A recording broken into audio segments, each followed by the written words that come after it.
In 1982, the World Health Community officially named a newly identified disease, acquired immune deficiency syndrome, or AIDS. By 1992, nearly 20 million people were HIV positive, with thousands more getting infected every day.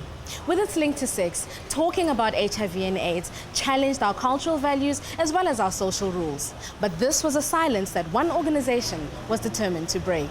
The Soul City Institute was born 21 years ago with a specific aim: to use popular media like daily newspapers, radio and television to raise awareness and educate South Africans about health issues affecting our society. For the first time, topics like lifestyle diseases, domestic abuse and using condoms were seen on weekly television. Lebo Ramafoko joined Soul City 18 years ago and knows firsthand the impact the Institute has had. Lebo, thank you so much for taking the time to chat to us today. Let's get straight into it. Why did the Soul City Institute start in 1992? Well, for a number of reasons. As a country at that stage and even now, we have a lot of problems that are similar to any other developing country, particularly around health and development. But we have a very developed media.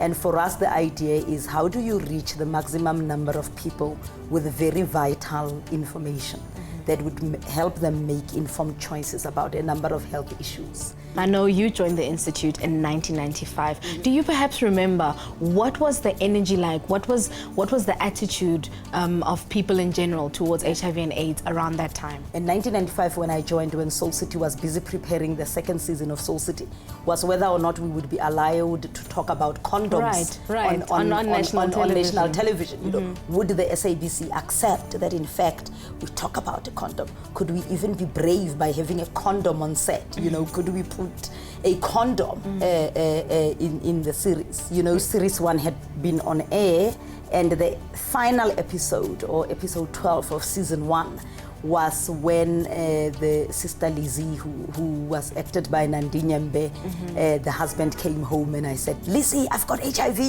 you know."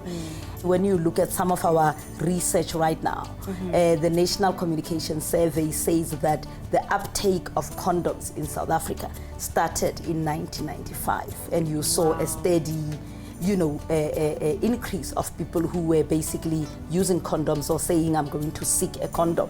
And we are very proud of that statistic, because we do know that in 1994, 1995, we were, you know, the new kids on the block, and we were giving the information. And, you know, we know that we can attribute how people learned about condoms, how they learned to accept condoms through the contribution that we have made. You, in Soul City, discussed a number of different issues. That is where candid and frank conversations started happening around sex, around abuse, around, and mind you, different kinds of abuse. How do you feel, especially back then, how do you feel the public reacted to you frankly and candidly bringing up these topics in the Soul City drama series? So our aim was not to be sensational. Our aim was to tell South African stories in an authentic way. So each and every script at Soul City is tested with audiences, rural audiences, urban audiences, peri-urban audiences, young audiences, mixed sex audiences, single sex audiences.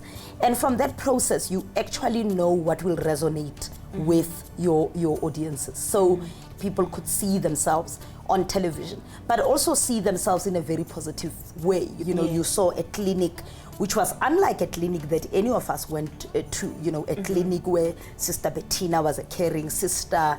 They did not only care about the people in the queue, but they also cared about what happened in the community. I think we carried the ideal that was in everybody else's imagination of what this country could become. And I think it wasn't only, are we doing HIV? Are we doing maternal and child health? Are we doing child abuse? It was, are we telling authentic South African stories? Wow. Well, 21 years into the existence of the Soul City Institute, and obviously you've done a lot for this country. What are you most proud of? Whoa, Soul City has been home for me for a number of years. I walked into Soul City very starry-eyed, very young, at 24. Wow. I am now going for 43. And I think for me, what I have been proud of for the 18 years that I have spent at Soul City is to see the dedication and the passion of the Soul City team to really get it right every time. Now, I am dying to know, and I'm sure other people want to know out there, what is next for Soul City? We will make it a very special series, and the very first thing that we are doing is, we've always been 13 half-hour episodes. We will be 26 in 2014, still dealing with very key priority issues, family planning, maternal and child health, primary health care, sexual violence, but it will be a special series. I think we will take the entire country down memory lane, not only through what Soul City has done, but also people who have impacted. Well, definitely from my side, a very, very happy 21st birthday to the Soul City Institute, guys. Thank you very much. Thank you.